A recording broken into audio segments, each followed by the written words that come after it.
سپک چې مالدار شي خواله مور ځه چې دا سپک ته بدل شوی دی. دروند دی حالات یې نه بدلوي.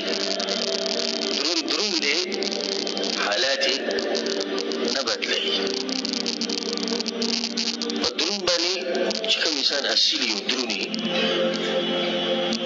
او تربیت یې اوچت شوی دی په غریبۍ کې نه خرابېږي او دی په مالدارۍ کې اخلاق نه ګډوډ کوي.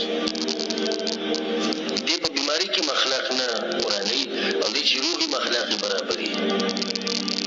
دی چې عالم شي هم اخلاق یې عقل شاندي. دی که جاهل شي هم اخلاق او خوی اوچت دی.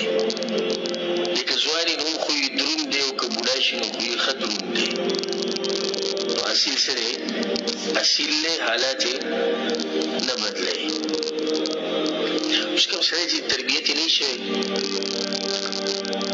او دروند نه وي نو دې حالاتو سره بدلېږي.